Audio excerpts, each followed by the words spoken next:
Le Seigneur veut nous parler. Père, je prie au nom suprême de Jésus que tu accordes à toute personne connectée à cet autel, quel que soit le lieu, la capacité de t'entendre, mais surtout de te comprendre. Que chaque mot, chaque phrase, Éternel, sortant de ma bouche, soit amplifié par le Saint-Esprit dans le cœur de ceux qui m'écoutent avec foi. Et que la parole soit révélée. Que la lumière, Éternel, luise à l'intérieur de nos âmes. Que la connaissance soit véhiculée. Que la foi soit suscitée au nom suprême de Jésus. Et que par ta puissance extraordinaire, la parole dans toute son éloquence, dans toute sa puissance, dans toute sa force, accomplisse en nous et par nous son œuvre merveilleuse. Béni sois-tu, car ta parole ne rentrera pas à toi sans accomplir sous le soleil, dans nos vies, ce pourquoi elle sort. Au nom suprême de Jésus, nous avons prié. Quelqu'un dise Amen 3 fois. Amen, Amen, Amen. Donne-moi 3 bons Amen, 3 bons Amen s'il te plaît. Prière de t'asseoir dans sa glorieuse présence. Eh bien, nous allons continuer le message du dimanche passé. Comment activer la force mystérieuse de la parole de Dieu, deuxième partie. Comment activer la force mystérieuse de la parole de Dieu, deuxième partie. Eh bien oui, je vais enseigner, mais je veux dire ceci. Il réside effectivement une force mystérieuse dans la parole de Dieu. Et là, très peu de croyants arrivent à activer cette force mystérieuse. La Bible dit, dans Jean 1:1, au commencement était la parole était avec Dieu, et la parole était Dieu. Tout ce qui a été fait par elle, et rien de ce qui n'a été fait sans elle. Hébreux 11, au verset 3. C'est par la foi que nous reconnaissons que le monde a été formé par la parole de Dieu. Hébreux 11, 3. Donc, en d'autres termes, voyez-vous, le monde que nous voyons provient d'un monde invisible. Et l'invisible gouverne le visible. Le surnaturel gouverne le naturel. La parole de Dieu a donc une dimension spirituelle insoupçonnée. En elle réside une telle force. Quand le croyant apprend justement à relâcher cette force mystérieuse, il devient entre les mains de Dieu un outil de qualité et dans sa génération un solutionneur face aux problèmes de la vie. Et c'est exactement ce que Dieu veut que tu sois dans ta génération. Donne-moi ton meilleur amen. Et donc Dieu a dit à Josué que ce livre de la loi ne s'éloigne point de ta bouche, médite le jour et nuit dans Josué 1 verset 8. C'est alors que tu auras du succès dans tes entreprises, c'est alors que tu réussiras. Et Jésus viendra dire dans Matthieu 4:4, l'homme ne vivra pas de pain seulement, mais de toute parole qui sort de la bouche de Dieu. Voilà résumer un peu ce qu'on a vu lors du message passé. Il y a de la vie dans la parole de Dieu. Mais le message c'est comment donc activer cette force mystérieuse. 2 Corinthiens 4 verset 13. Et comme nous avons dans le même esprit de foi qui est exprimé, nous avons le même esprit de foi qui est exprimé dans cette parole d'écriture, j'ai cru, c'est pourquoi j'ai parlé, nous aussi nous croyons et c'est pourquoi nous parlons.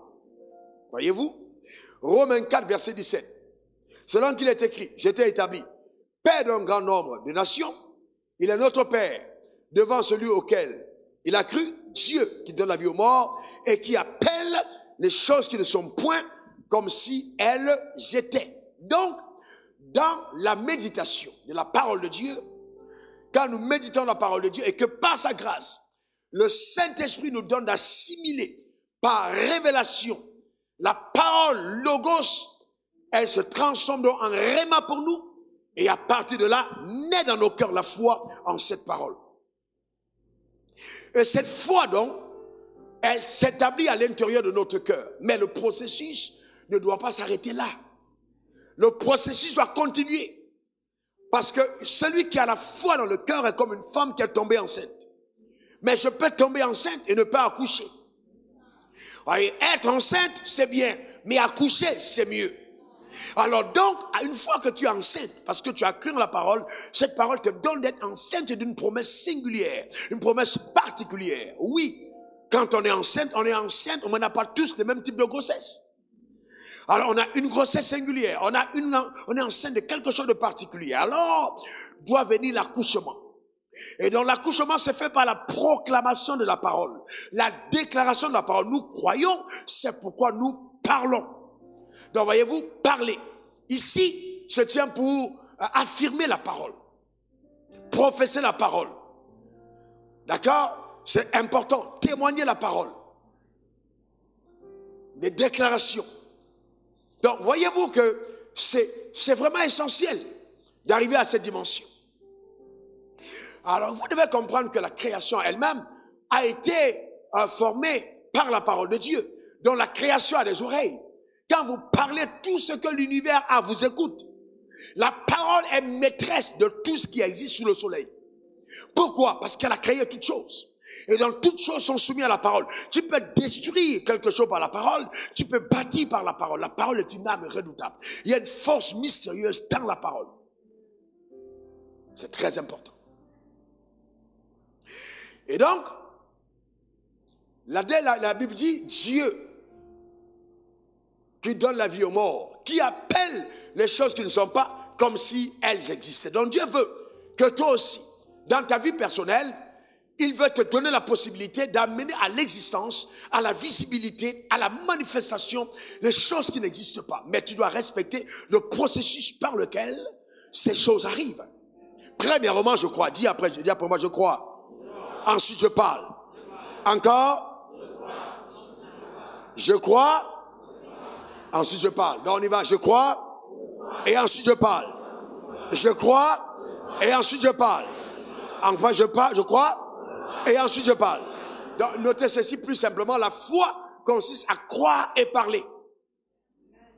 La foi consiste à croire et parler. Donc, quand tu parles, qu'est-ce qui se passe? Tu mobilises l'action surnaturelle des anges. Quand tu parles, tu fais intrusion. D'accord? Du monde invisible dans le visible. Quand tu parles, tu mobilises des forces surnaturelles. La parole est puissante. Psaume 103, verset 20. Bénissez l'Éternel, vous ses anges, qui êtes puissants en force et qui exécutez ses ordres en obéissant à la voix de sa parole. Donc les anges agissent à la voix de sa parole. Et qui va donner la voix à la parole d'avoir une voix? C'est qui? C'est toi. Amen. Donc il faut que par ta bouche, la voix de la parole se fasse entendre. Que la Bible ne soit plus un livre simplement écrit, mais que ce soit un livre parlé. Et que ta bouche devienne le relais qui fasse entendre dans le monde surnaturel la voix de la parole de Dieu. Et c'est ainsi que les anges sont mobilisés parce que tu confesses la parole de Dieu. Alléluia. Mais le drame, c'est que beaucoup d'entre nous déclarons des choses sans croire. Il faut d'abord croire et ensuite parler. Il faut croire et ensuite parler. Il faut croire et ensuite parler. Donc, en agissant de la sorte, ta vie va basculer dans une productivité remarquable. Regardons l'exemple de David vis-à-vis de Goliath. David a été un tueur de géants. Mais vous savez que Goliath était un monstre physique. C'était quelqu'un de physiquement redoutable. Et ce qu'on ne nous dit pas, c'est que Goliath était spirituellement habile. C'est quelqu'un qui s'appuyait sur des fétiches. Ils vont entrer dans la Bible. Il était redoutable, 3 mètres 15 de taille. Un colosse. Une armée impressionnante. Quand il s'est présenté devant Saül, Saül a tremblé. Il a dit au peuple d'Israël, si quelqu'un parmi vous est garçon qui vient se battre avec moi, laissons la guerre. Allons-y, amenez-moi une seule personne. Si vous me tuez, alors le peuple entier vous est soumis. Mais si moi je tue votre gars, alors vous êtes soumis. Alors le peuple va commencer à attendre. Pendant 40 jours, les gars chantaient les cantiques. Dieu est grand, Dieu est puissant, Dieu est merveilleux. Dans les cantiques, quand le gars vient, il parle, tout le monde a peur. Personne n'ose. Parce que personne n'a envie de mourir. Tout le monde était là en train de regarder les géants. Et vient un jeune homme appelé David. Ce jeune homme était particulier parce que ce jeune homme était choisi par Dieu. La main de Dieu était sur lui. Ce jeune homme est donc parti. Il avait été loin. Ce jeune homme est parti donner la nourriture à ses frères. Et quand il arrive auprès du camp, il entend comment est-ce que le Philistin est en train de menacer l'armée de Dieu. Est en train de menacer le peuple d'Israël. Alors, il entend donc aussi le roi qui dit, les gens qui disent, oh, est-ce que tu sais que le roi dit le roi est prêt à donner sa fille à quiconque va tuer ce Philistin.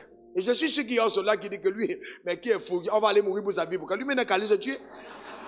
Qui va aller se battre? Ah, maintenant, c'est pour ça que pendant 40 jours, personne n'est sorti des rangs. Voilà le jeune David. Le jeune David, lui, il était déjà arrivé au palais. Ça, la vie est terrible. Hein? Il était déjà arrivé au palais.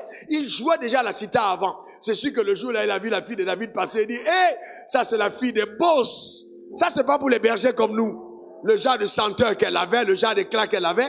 David ne pouvait pas imaginer qu'un jour, l'opportunité sera donnée d'avoir une femme pareille pour femme. Donc, il entend ça. Et il entend dire que la famille ne paiera plus d'impôts. Il dit, non, là, mon serviteur va se battre. On ne sait pas trop, hein. S'il se bat parce qu'Israël doit être affranchi, ou il se bat parce que quelque part il s'est dit, je dois voir cette fille chez moi, ou alors, ma famille ne peut payer les impôts. Dans tous les cas, il part se battre pour les deux intérêts. Parce qu'il pose la question 3 fois, que fera-t-on à celui qui tuera le Philistin? Si ça ne l'intéressait pas, il n'allait pas poser la question. Donc s'il pose la question 3 fois, c'est qu'il va être sûr que Joe, je ne risque pas ma vie pour rien. Alors, il s'en va maintenant, et puis regardez le combat, comment le combat va se passer. Le Philistin était fort, mais regardez le stratagème de ce Goliath. De 1 Samuel 17, verset 43 à 44. Le Philistin dit à David, suis un chien pour que tu viennes à moi avec des bâtons. Et après l'avoir maudit par ses dieux. Il a fait quoi? Maudit par ses dieux. Après avoir fait quoi? Maudit par ses dieux. Vous avez des concurrents en affaires. Ils vont voir des fétiches, on parle contre ton entreprise, on dit des choses contre ta société, on dit des choses contre ton progrès. Vous avez des collègues de service qui viennent casser les canaries et ils parlent. Mon frère, je te garantis, si tu te tais, quelque chose va arriver. Je te dis la vérité, il ne faut pas se taire. Est-ce que quelqu'un comprend ça? Tu as des gens au village qui parlent contre toi et tu entends dire, et tu te tais, faut pas te taire. La Bible dit, et après l'avoir maudit, il ajouta, viens vers moi, et je donnerai ta chair aux oiseaux du ciel, et aux bêtes des champs. Donc David connaissait comment fonctionne le monde spirituel. Et il savait que là, l'heure était grave s'il se taisait. David ne s'est pas tu. Faut faire attention aux croyants qui sont toujours en train faut voir leur vie de son temps. La vie n'est jamais belle quand tu murmures. Non, non, non. Que ce soit un murmure positif ou un murmure négatif. On ne murmure pas. À un moment, il faut qu'on t'entende dire. Est-ce que quelqu'un comprend? Il n'y a pas de murmure. Non, non, non, non, non. Les gens qui murmurent, qu'ils murmurent en positif ou en négatif, n'ont pas de vie qui avance.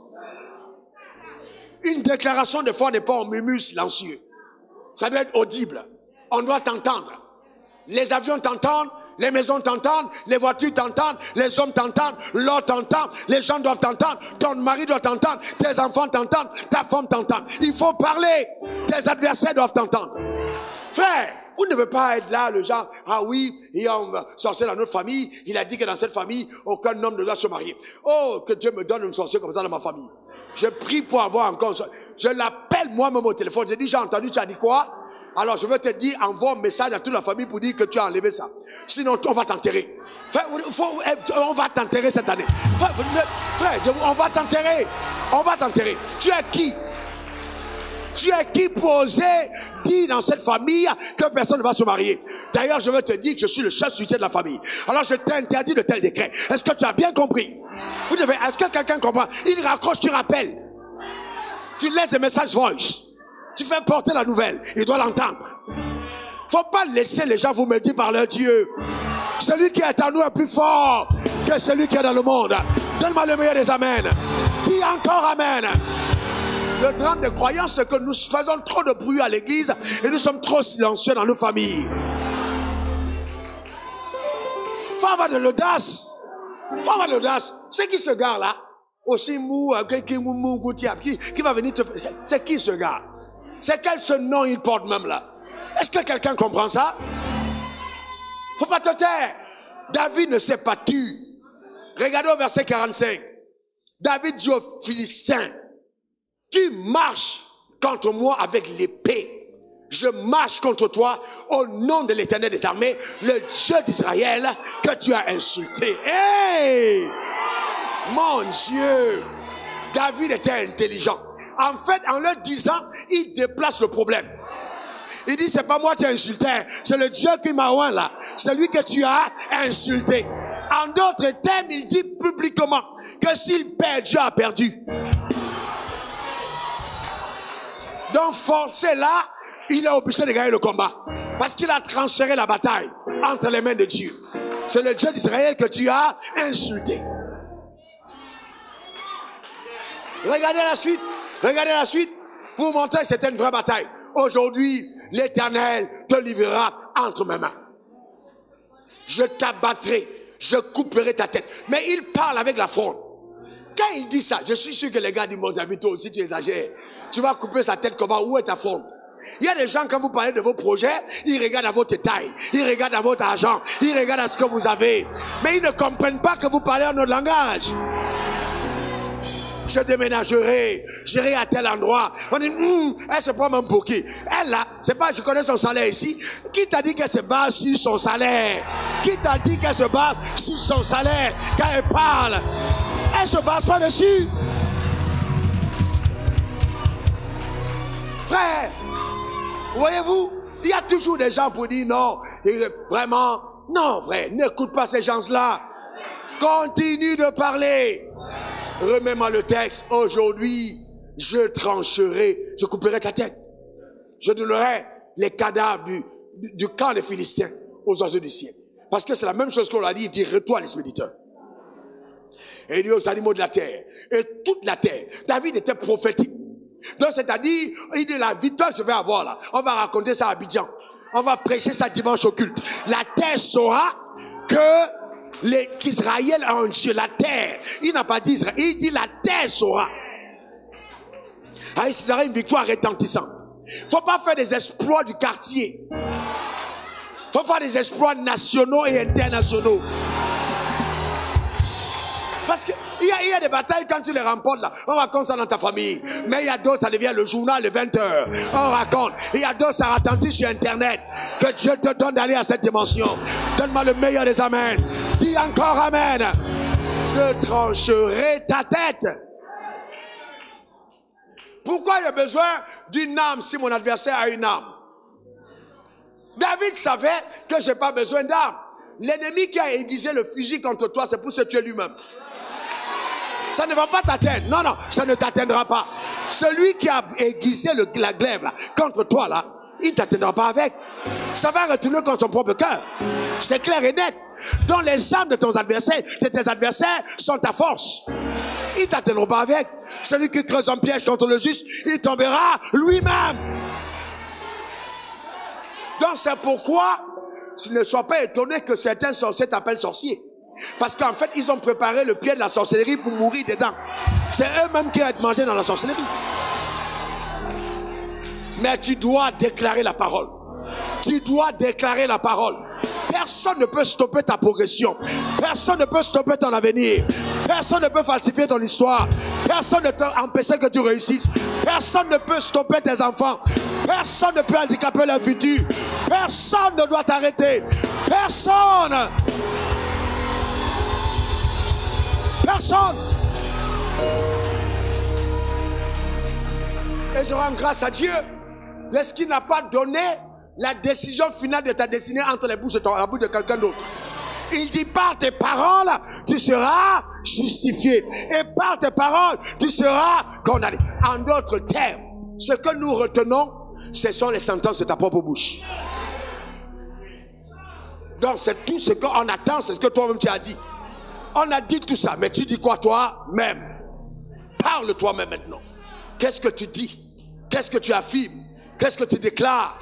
Oh, souvent les circonstances de la vie nous font tellement de pression. On est tellement dans la pression. Quand on se dit non, on ne peut pas déclarer. Est-ce que c'est possible ça? Frère, écoute-moi très bien. Le monde que tu vois est sorti de la parole. Le monde est venu de la parole. Donc si tu crois cette vérité, alors crois que ton monde sortira aussi de la parole. C'est une vérité fondamentale. C'est une vérité qui marche. Ça viendra de la parole. Que ce soit les connexions, que ce soit les rencontres, que ce soit les marchés, que ce soit la promotion, que ce soit le mariage, que ce soit les fiançailles, que ce soit le conjoint, que ce soit... Tout ça viendra de la parole. Donc je ne peux pas avoir la parole et dire je n'ai rien. Il faut changer ton langage. Je n'ai rien. Si j'avais simplement un peu. Qui t'a dit que tu as besoin d'un peu pour réussir? Dieu ne te donne pas un peu. Tu n'as pas besoin d'un peu. Dieu te donne la totalité. Il te donne la matière première. Tu n'as pas besoin d'un peu. Il t'a donné la parole. Utilise cela. Utilise cette arme. Tu l'as. Un homme qui a la matière première n'est pas pauvre. Je vais plus loin. Un homme qui a la matière première est courtisé. L'Afrique est courtisée à cause de ses matières premières. Que ta faim ne ressemble pas à l'Afrique actuelle. Tu peux pas être riche à l'intérieur et pauvre à l'extérieur. Le sous-développement de ta vie, le fait, c'est le manque d'industrie, de productivité par la parole. Donc déclarer la parole, c'est comme les industries. Les industries de transformation qui appellent à l'existence. Est-ce que vous comprenez? Travaillons notre matière première. C'est la parole de Dieu. Donne-moi le meilleur des amens. Dis encore amen. Frères et sœurs, si je connaissais 2 secrets, je vous aurais donné. Celui-là, il est le majeur. Il est le majeur. Ne soyez pas les ceux qui sont là, à la maison, vous êtes... Non, parlez. Parlez. Vous avez un sorcier chez vous, regardez le sorcier vous dit, tu ravaleras ta sorcellerie. Tu vas ravaler ta sorcellerie. Est-ce que vous comprenez? Avant d'aller dormir, tu dis, tu seras troublé cette nuit. Faut pas, la vie là, c'est un jeu d'intimidation. Vous comprenez ça? C'est un jeu d'intimidation. Ne vous laissez pas prendre le piège. On t'appelle pour dire oui, on a vu, tu étais en train de mourir. Une soeur m'a appelé comme ça. Oui, frère. Ma soeur, elle se trompe jamais. J'ai dit, cette fois-ci là, c'est la première fois qu'elle se trompe. Vous n'avez pas entendu les prophètes? Moi, Dieu me parle toujours ce qui est vrai. Dieu ne peut pas il te parle de ma mort et puis tu dis c'est vrai. J'ai dit, c'est la première fois qu'elle s'est trompée. Et quand elle a voulu pousser, j'ai dit, ah, attention, ça veut dire qu'elle peut mourir. Ah ouais. Tu vas pas venir me dire que non, Dieu m'a monté, tu meurs dans 2 jours. Et puis tu insistes. J'ai dit, ok, Dieu, en fait, quand tu rêves comme ça, c'est que Dieu est en train de te dire que tu vas mourir. Il faut que je prie pour toi pour que tu ne meurs pas.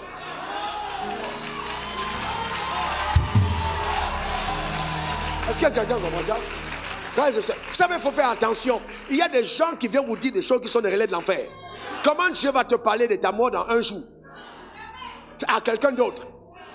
Quelqu'un avec qui tu n'as même pas un rapport. Il te parle. Est-ce que souvent le diable passe par les gens pour pouvoir te faire mourir? Tu rêves la nuit, ton entreprise est tombée. Tu rêves la nuit, ta mari a eu un problème. Tu rêves la nuit, n'attends pas le matin. Lève-toi en pleine nuit. Lève-toi en pleine nuit et on règle ce problème la nuit. Tu te lèves en pleine nuit et tu parles. Ne sois pas là pour dire oui, mais vraiment, j'ai mes voisins. Enfin, parle. Même si tes voisins t'entendent. Peut-être ta parole là va les amener à dormir tranquille. Tu vas devenir le pasteur régional, le pasteur de la zone. Parce qu'ils vont t'appeler maintenant pour dire voisin. On t'entend parler la nuit, les déclarations que tu dis là, ça nous fait bien dormir ici. Parle-nous de Jésus, n'ayez pas peur, parlez fort. Vous ces gens-là qui venaient chez moi la nuit et qui venaient sous forme de ceci, je renvoie le feu contre vous. Et je déclare que tout ce que vous projetez arrivera dans votre camp au nom suprême de Jésus. Moi, j'ai une alliance avec Dieu. Le sang de Christ a été versé pour moi. Aucun de vos pieds ne pourra me prendre. Vous perdez votre temps. Je sais en qui j'ai cru. Amen. Et vous repartez sur le lit, vous mettez le couverture que je vous, et vous dormez tranquille. Sans paniquer. Donne-moi le meilleur des amens. Dis encore amen. Ne te laisse pas abattre. L'invisible contrôle le visible. Le surnaturel contrôle le naturel. Amen. C'est important, frère. C'est très important. Allez dans votre bureau, prophétisez. Quand personne n'est là, venez plutôt prophétiser. Prophétisez sur vos affaires. Prophétisez sur vos enfants. Femme, ton mari est ton gars qui dépend tout l'argent dehors la nuit. Laisse qu'il dorme la nuit, lève-toi, tu prophétises. Mets la main sur lui, prophétise. Prophétise sur ses dessous. Ah ouais, prophétise. Tu prophétises dessus. Prophétise sur son porte-monnaie. Prophétise sur tout ce qui est à lui. Tu enrobes ça, tu prophétises dessus. Et puis il prend ça, il part. Il va te dire. Il va te dire. Le monde est devenu dangereux, hein. Les frères et les sœurs, c'est un combat, hein. Il y a des femmes que vous voyez dehors là, elles marchent dehors là. Elles ont mis les fétiches pour récupérer ton mari. Elles ont mis les fétiches pour prendre. Les gars ont des fétiches pour prendre les femmes, des gens qui ont l'argent. Qu'il faut dormir, hein. Tu vas me dire après. Faut pas rire, faut pas rire. Faut prophétiser. Est-ce que quelqu'un comprend? Prophétiser. Est-ce que le royaume des cieux est forcé? Les violences en emparent. Parce que tu penses que même tes cousines qui viennent chez toi là,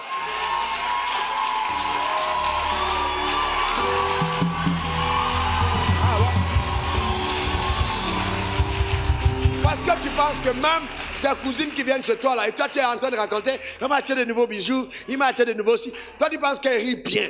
Elle rit jaune. Elle rit jaune. Ah voilà, elles sont là, regarde comme ça, elle dit, ah, le gars là je vais le prendre.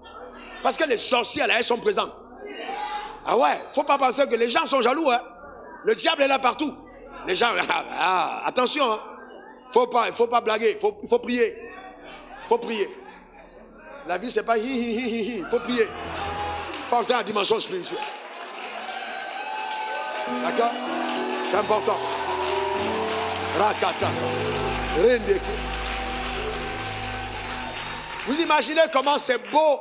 Vous voyez une femme belle, très belle, elle est bien soignée, belle. Et puis, vous passez à côté de sa maison, vous l'entendez prophétiser. Je déclare au nom si près. Je dis, hey!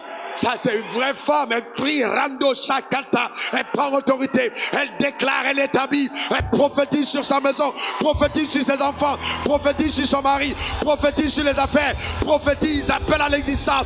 Elle prophétise au nom suprême de Jésus. Alléluia. Amen. C'est terminé la saison de femmes mange mille. Tu es fâché parce qu'on ne t'a pas donné l'argent. Il faut laisser ça. Allons plus loin. La spiritualité. Donne-moi le meilleur des amens. Dis encore amen. Vous-même, madame, dites-moi, quand vous voyez un homme, il est beau, il est tout, et puis il prie, il se met à genoux, il lève les mains. Vous n'êtes pas fort vous-même, vous dites, papa God, papa God, papa God. C'est beau, les frères. La spiritualité, un homme qui prie, un homme qui est comment un homme, c'est un vrai, c'est un chef. C'est ça les femmes veulent. Mais elles veulent voir ta prière aussi apporter quelque chose. Tu as prié et puis on a vu un peu. C'est pas tu pries trop et c'est elle qui paie le loyer. Ça va l'énerver. C'est que ta prière n'est pas bonne. Parce que les femmes, elles aiment les résultats concrets. Il faut que toi-même, tu sois là. Hein? Donne-moi le meilleur des amens. Dis encore amen. Dis amen. Alléluia. Amen.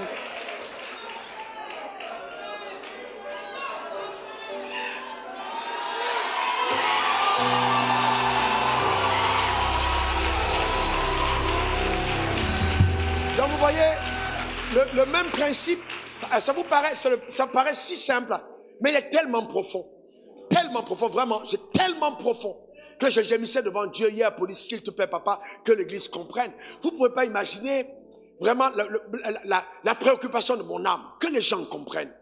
Vraiment, que les gens comprennent. On ne peut pas se satisfaire de venir à l'église tous les dimanches, tous les mercredis, et puis avoir une vie de stérilité. Ce n'est pas ton lot, que les gens comprennent. Ce qui va suivre va vraiment t'aider. Dans Romains 10, verset 9 à 10, elle dit, si tu confesses de ta bouche le Seigneur Jésus, et si tu crois dans ton cœur que Christ a ressuscité des morts, tu seras sauvé. Donc la confession doit être précédée par la foi. Est-ce que ça va? La confession doit être précédée, c'est-à-dire la foi d'abord et la confession après. Donc si je dis que Jésus est mon sauveur, eh bien oui, j'ai rien fait d'extraordinaire si je n'ai pas cru. Il faut d'abord que je croie et ensuite je parle. Donc je crois d'abord et je parle ensuite. Dis après moi, je crois d'abord et je parle ensuite. Et la Bible dit, car c'est en croyant du cœur qu'on parvient à la justice. Tu veux bien, je vais prendre le temps d'expliquer, de ne pas courir. Parvenir à la justice veut dire que légitimement, ce droit devient tien. C'est-à-dire, cette bénédiction t'est conférée par la foi. Ça devient toi. C'est-à-dire, c'est établi pour toi. C'est établi et enregistré dans les cieux comme t'appartenant déjà. Vous voyez donc, c'est par la foi que tu arrives à cette position. Maintenant, c'est en confessant de la bouche que tu parviens au salut. Donc la confession de la bouche permet la manifestation de ce qui est déjà légitime pour toi. Donc je peux croire légitimement, la promesse est mienne, mais si je ne confesse pas, je peux rester longtemps sans voir ce en quoi j'ai cru. Et je deviens frustré. Parce que je pense qu'il faille que le pasteur dise à ma place. Non. Le pasteur dira ce en quoi il croit pour toi. Ça arrivera parce que tu es sous son leadership. Mais ta destinée, prends-la en main. Par les choses auxquelles tu crois et tu appelles ça toi-même. Je ne sais pas si vous comprenez ça. Donc c'est très important. Donc je crois, c'est pour que je parle. Je crois, c'est pourquoi je parle. Le même principe est vu dans la vie d'Abraham. Quand vous étudiez la vie d'Abraham, notre père, qu'est-ce que Dieu a fait? Il s'appelait Abraham. A-B-R-A-M. Dieu a changé son nom en Abraham. Donc il change entre père béni et père d'une multitude. Donc déjà même en l'appelant tous les jours, il y a une déclaration, une confession par rapport à son avenir, alors qu'il n'avait pas d'enfant. Donc c'est très important de comprendre ces choses-là. Très important, la déclaration, c'est vraiment fondamental. Vous ne pouvez pas obtenir ce que vous n'avez pas appelé à l'existence. Donc, je tombe enceinte d'une promesse par la foi, mais je l'accouche par les déclarations de ma bouche. Et l'accouchement n'est pas un acte silencieux, non. Même si la femme ne veut pas crier, le bébé va crier. En sortant, oui, il y a toujours du bruit à l'accouchement. C'est pas silencieux. On est d'accord? Non, d'accord, c'est très important. Même si on t'a anesthésié et que tu n'as rien senti, quand l'enfant sort, le bruit, là, on sait que quelque chose est passé. Je suis en train de te dire qu'avant la fin de l'année, naîtra un bébé dans ta vie qui amène le bruit. Et les gens remarquent que quelque chose se produit dans ta vie dans le nom suprême de Jésus. Les gens le remarquent. Le témoignage sera tellement retentissant que les gens entendront le bruit de ton bébé. Le bébé de ta percée, le bébé de ta promotion, le bébé de la délivrance, le bébé de l'abondance, le bébé des nouveaux marchés. Quelque chose est sur le point d'arriver. Le bébé du mariage, le bébé de la stabilité. Que quelque chose se produise dans ta vie par la grâce de Dieu. Au nom suprême de Jésus. Donne-moi le meilleur des amens. Dis encore amen. Une dernière fois amen. Et je tiens à vous dire, mesdames, mesdemoiselles et messieurs, à vos rangs, grades et qualités, que l'homme qui vous parle en face est un homme roi. Dans chacune des paroles que je déclare, sous l'onction de Dieu, en accord avec sa parole, est en train de mobiliser les anges à ton égard. Et tu verras ces choses arriver dans ta vie. Et tu célébreras Dieu dans le nom suprême de Jésus. Donne-moi ton meilleur amen.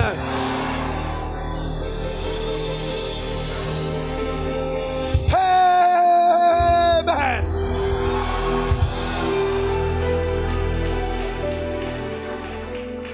Je déclare de ma bouche, j'accouche, j'amène à l'existence ce que j'ai dans le cœur. Et c'est très important. Vous savez, il dit, Jean 1, 12 à 13, à tous ceux qui l'ont reçu, à ceux qui croient en son nom, elle a donné le pouvoir. Elle a donné le pouvoir. On n'a pas dit il a donné le pouvoir. Elle a donné le pouvoir. Le elle en question se tient pour qui? Pour la parole. Donc la parole peut te conférer des pouvoirs.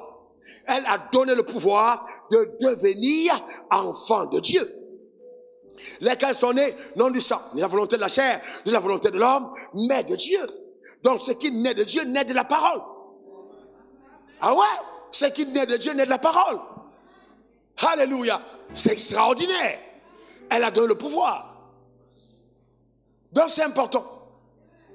Quand par exemple vous entendez les gens dire j'ai été sauvé. Bon, mais les gens disent ah ouais, qu'est-ce que ça veut dire ça, ils sont sauvés? On est sauvés. Nous le savons. Nous le croyons. Qui est sauvé parmi nous? Eh bien oui, tu es sauvé. Mais est-ce que c'est pas parce qu'on t'a dit reçois Jésus simplement? Non.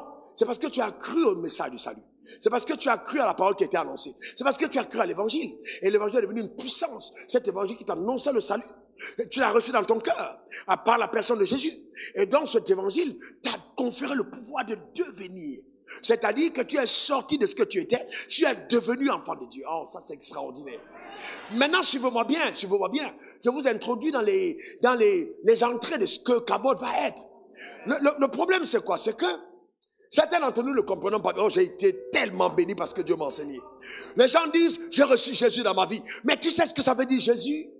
Le problème, est-ce que vous avez étudié le nom de Jésus? Jésus vient c'est un nom masculin, de la translittération grecque d'un diminutif araméen de Yeshua en hébreu, forme originale de Josué. Et le sens du mot Jésus, suivez-moi bien, quand on dit Jésus, on parle de salut, et ça dit délivrance, que tu es sauvé, la délivrance, sauvé des situations de la vie, des travers de la vie. C'est d'abord ça, le salut. En fait, c'est pas seulement aller au ciel, non, c'est sauver de tout ce que la vie peut avoir comme danger. Ce nom-là te sauve de tout ce qu'il peut avoir comme danger. Ensuite, le salut t'amène, Jésus va aussi dire santé. C'est-à-dire que celui qui a le nom Jésus a reçu déjà le vaccin de toutes les... A dit, tu es vacciné contre tout, immunisé contre tout type de maladie. Donc en fait, normalement, ça devient une anormalité, une indignité prophétique que tu meurs par cancer. Parce qu'en fait, le nom de Jésus, quand tu dis je l'ai accepté, ça veut dire que tu as pris la pilule de la santé. En fait, pour toi, tu es en bonne santé par ce nom. Et la troisième chose qu'on ne vous dit pas, que le diable ne veut pas que l'église sache et que je vais faire savoir ces derniers jours, parce que Dieu me l'a révélé, c'est tout. Jésus veut dire aisance financière. Aisance financière. Voyez-vous, on n'a pas souvent enseigné ça. Quand on dit Jésus, Yeshua Mashiach, ça veut dire celui qui t'amène dans l'aisance financière. On n'a pas dit seulement une prospérité, parce que je peux prospérer sans être dans l'aisance. C'est-à-dire, c'est le doux du doux, le goût du goût, le bon du bon. Est-ce que quelqu'un comprend ça? C'est là où Dieu t'amène. C'est ça, cette dimension qui t'amène. C'est-à-dire, les gens qui ont les mêmes revenus que toi, qui prospèrent au même palier que toi, t'admirent. Parce que tu es dans l'aisance. Amen, tu es dans l'aisance. Amen. Tes propres camarades, elles ont un peu plus que toi, peut-être même financièrement. Mais quand tu passes, elles regardent tes cheveux, elles regardent ton allure, elles regardent ta peau. Elles disent non, pour elle là est mieux. Les gens t'envient sans comprendre pourquoi. C'est ça l'aisance. Que cela soit ton partage, que cela soit ta portion, dans le nom suprême de Jésus. Ta manière de dire amen m'embête. C'est pour ça que Jésus a dit, je suis venu afin que les brebis aient la vie et qu'elles soient dans l'abondance. Donc quand tu prononces le nom Jésus, tu prononces ces trois choses. Salut, santé, aisance financière. C'est pour ça que j'ai compris pourquoi j'ai l'onction de 3 Jean 2. Amen. Que cela soit ton partage. Au nom suprême de Jésus. À tous égards. Mais il faut le déclarer. Il faut l'affirmer. Il y a la puissance dans la parole de Dieu. La parole est puissante. Une dame, il y a quelques années, m'écrit de la France, sa fille, je veux bien voir si son fils, sa fille, oui, sa fille, a des problèmes, des mauvaises notes à l'école, au point où on n'a plus envie d'aller à l'école. Et pendant qu'elle m'appelle et me parle, je reçois du Seigneur qu'il faut lui donner une prescription simple. Écoutez un de mes messages tous les jours. Ça peut paraître prétentieux, mais il se prend pour qui celui-là? Un de ces messages tous les jours. Frère, les médecins vous font des précautions de paracétamol. Tu ne sais pas s'il y a dedans. Tu t'envoies, tu prends un petit bois, paracétamol. Tu ne sais pas ce que c'est paracétamol là te donne. Souvent même c'est des faux paracétamol, tu bois. Les faux produits fabriqués ici à Abidjan sont dans le marché, tu prends, tu bois. Et tu as confiance en ça. Quelqu'un qui descend du ciel avec une instruction d'en haut, te fait une prescription, mais comme c'est quelque chose que tu ne peux pas toucher, tu ne mets pas en pratique. L'enfant a commencé à écouter les messages. Et quand elle m'a écrit quelque temps après, les notes sont virées. Elle a dit 20 sur 20. Elle allait à de 19, 20, 19, 20, 19. Qu'est-ce qui s'est passé? Moi-même, j'ai été étonné du résultat. C'était épatant. Mais ce qui s'est passé, c'est que premièrement, la sagesse divine, enrobée dans la parole, est descendue dans la fille. Parce que quand vous prenez la parole, vous prenez les particules de Dieu. Vous prenez l'ADN de Dieu, les chromosomes de Dieu, qui infiltrent votre être. À partir de cet instant, votre vie devient différente. Vous entendez différemment. Jésus s'est fait sagesse pour nous. Donc, tu deviens éclatant. Vous n'avez pas vu des gens lettrés, des gens avec un grand bagage intellectuel, mais agir comme des abrutis? Vous n'avez pas vu ça? Ils sont nombreux, très nombreux. Vous vous demandez, mais attends, est-ce que cette personne allait à l'école ou pas? Non, la personne a une connaissance d'ivresse, mais n'a pas de sagesse. La personne a une lumière sur les livres, mais n'a pas la lumière sur la vie. Et toi, il faut faire attention à ça. Tu es devenu enfant de Dieu, tu as un pouvoir. Une autre était au Canada, a écrit malade, donne la même prescription. Des cellules cancéreuses, ça je peux. Il y a pour le cancer, à la fin je crois peut-être c'est un don que j'ai reçu de Dieu. Il y a des cellules cancéreuses. Elle écoute le message, les cellules disparaissent, on va cliniquement, les médecins demandent, mais qu'est-ce qui s'est passé? La parole entendue, pas d'imposition des mains. Pourquoi? Parce qu'il y a une vie dans la parole. La parole est ton médicament. Quand tu écoutes la parole, quand tu lis la parole, il y a l'infusion de la vitamine D+, qui pénètre à l'intérieur, qui crée le rajeunissement des cellules. Change tout à l'intérieur de toi, c'est ce que la parole fait. Donc nous devons comprendre ces choses et aller à cette dimension. Lève ta main droite vers le ciel et déclare, je suis devenu un enfant de Dieu. Encore une dernière fois. Alors je vais te poser cette question. Tu es devenu un enfant de Dieu. Alors, si tu es un enfant de Dieu, alors quel est l'ADN que tu as en toi? Non, est-ce que nous croyons ça? Non, on est à l'église. Hein? Calme. Est-ce que le drame, c'est que le fait que tu te vois tous les jours dans le miroir peut être un sérieux mensonge. Est-ce que tu t'arrives de penser que tu n'es pas un homme? Est-ce que tu sais que tu n'es pas un homme? Est-ce que tu sais que la nouvelle naissance a fait de toi un Dieu? Non, est-ce que tu sais que ton corps est resté homme, mais que tu n'es plus la personne qu'on voit? Est-ce que